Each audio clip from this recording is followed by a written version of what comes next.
Continuando, ponto 13. Para tornar-se mais eficazes na liberação de integralidade, a poimênica e o aconselhamento pastoral devem conceber a integralidade tanto para homens quanto para mulheres, de formas andrógenas que incentivem um crescimento muito além dos tradicionais estereótipos de papéis sexuais. O que ele quer dizer com isso? É que nós estabelecemos coisas que homens podem fazer, coisas que homens não podem fazer, coisas que as mulheres podem fazer e coisas que as mulheres não podem fazer. Não só podem, como devem. E aí, às vezes, nós, num processo de acompanhamento, de aconselhamento, nós podemos cair na armadilha e acharmos e sugerirmos que determinadas coisas estão talvez alimentando uma dificuldade porque o homem não está fazendo uma coisa que ele tem que fazer, ou a mulher está fazendo uma coisa que ela não pode fazer.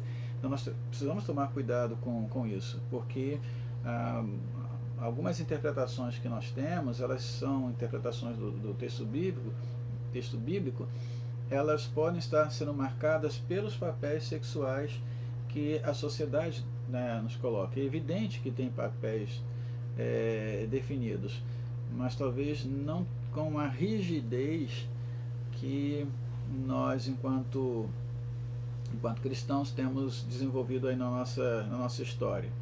E nós temos o mundo mudou, né? A sociedade mudou, e isso nos ajudou também. Isso não significa que nós vamos andar como o mundo, mas significa que precisamos ter a consciência, né, de entendermos que vez ou outra nós interpretamos o texto bíblico marcado por papéis sexuais definidos, estereótipos definidos, e não por aquilo que a Bíblia tem colocado. Ponto 14. Aconselhadores e terapeutas pastorais precisam fortalecer sua base conceitual e suas metodologias, recorrendo às novas psicoterapias orientadas para o crescimento e de sistemas. Ou seja, a gente precisa estar estudando, né? Você tem que ter uma base conceitual. Nesse nosso módulo você vai encontrar algumas bases conceituais. Eu tenho uma que eu gosto, que eu utilizo, e eu estou procurando aprofundar cada vez mais essa base. Você tem que escolher uma. Ele mesmo coloca, existem vários métodos de processo de ajudar as pessoas. Não existe uma forma bíblica, não uma revelação bíblica que diga que você tenha que ajudar as pessoas desse jeito ou daquele jeito. Você está tendo a oportunidade de conhecer algumas. Vamos procurar apresentar vários modelos. O nosso tempo de aula a gente consegue apresentar 3, mas eu quero ver se eu consigo mostrar para vocês algumas outras, talvez aí por esse mecanismo, por essa ferramenta da virtualidade. Escolha uma. E cuidado. Não, eu sou um cara eclético, eu junto coisas de várias teorias. Cuidado com isso. Isso aí às vezes é uma desculpa para a falta de estudo. Você até pode fazer uma integração quando você sabe muito, quando você conhece todas. E às vezes por uma preguiça mental, uma preguiça intelectual, a gente sai com essa desculpa. E quando alguém pergunta assim, ok, você pode me passar os princípios básicos de cada uma das teorias que você tem usado? Por que você escolheu essa parte, não escolheu essa? Aí a gente pode ficar meio atrapalhado. Então, antes de você querer pegar um pouquinho de cada uma, eu sugiro que você leia, você estude e que você encontre aquela que você mais vai se adequar, e obviamente também aquela que Deus vai colocar no seu coração a paz para você trabalhar com ela. Ponto 15.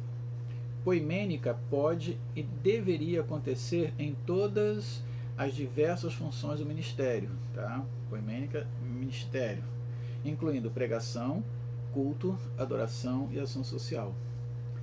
Ou seja, como é um trabalho de todos, não só do conselheiro, não só do pastor, o pastor precisa estar integrado nisso, porque se você está numa comunidade e o pastor ele tem uma pregação que adoece as pessoas, vai ficar difícil, né? Porque não vai parar de chegar pessoas a você. E aí você pode ficar numa situação bastante complicada, porque a mensagem do púlpito adoece e você está tentando aqui então, curar, dizendo coisas que estão fora do universo do pastoral, né, de pregação.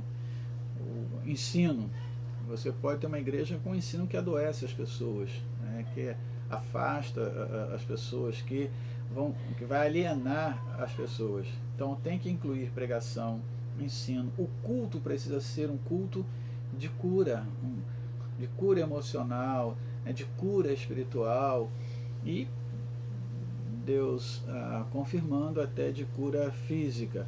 Às vezes a gente fica muito preocupado querendo a cura física, e a cura emocional, a cura espiritual, a gente não trabalha tanto isso. E festejamos às vezes a cura, né, de uma doença, e é bom nós comemorarmos, mas esquecemos que uma pessoa curada de uma enfermidade física, mas tendo uma doença emocional, uma doença espiritual, não vai ter plenitude de vida, né? A vida plena que Jesus disponibilizou àquele que crê. Então a adoração como um todo e a própria ação social, ela também precisa ter essa visão de integralidade.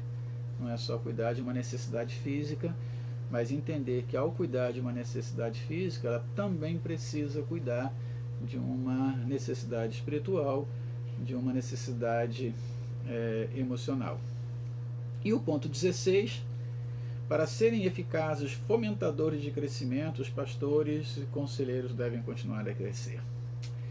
Então, eu e você, pastores, conselheiros, não podemos parar de crescer. E crescer aqui envolve a integralidade, não é só o crescer no aspecto acadêmico, né, do cognitivo. Isso é importante, estudar cada vez mais, né, as teorias, estudar cada vez mais os métodos de aconselhamento, mas o crescimento precisa ser integral. Nós temos que crescer espiritualmente, emocionalmente, nos nossos relacionamentos sociais. Crescer, crescer, crescer.